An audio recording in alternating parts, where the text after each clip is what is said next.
பேர் நாமக்கல்லில் கூடியிருக்கிறாங்க. அப்போ இது குறுகிய பகுதியாக இருக்கிறது. இவங்க 10,000 பேர் தான் கலந்து கொள்வாங்கன்னு தமிழக வெற்றி கழகத்தினுடைய பொதுச் செயலாளர் அங்கே இருக்க மாவட்ட செயலாளர் சொல்லியிருக்கார்.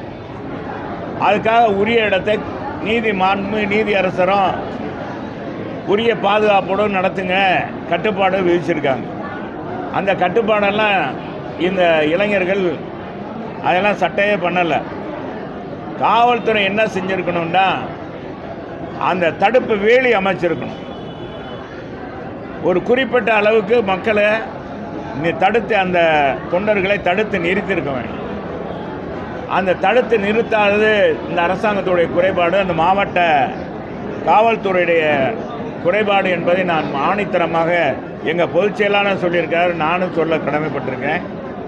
இதில் அதிகமாக பேச வேண்டிய ஒரு துயர சம்பவம்.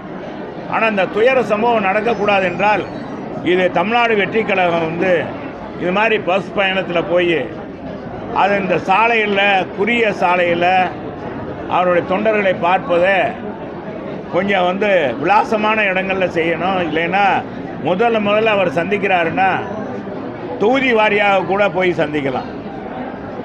அவர் இளைஞர் தான் விஜயை பொறுத்தளவுக்கு. தொகுதி வாரியாக கூட போய் அந்த தொண்டர்களை அந்த தொகுதிக்குள்ளேயே கட்டுப்பாடு பண்ணி வச்சுருக்கலாம்.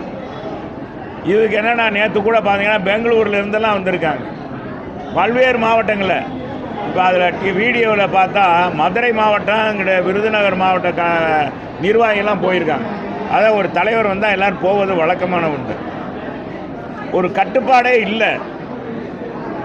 இளங்கன்று பயமறியாத மாதிரி இதனால் இன்றைக்கி எத்தனை குடும்பங்கள் இன்றைக்கி இதாக இருக்குது, மன வருத்தமாக இருக்கிறது.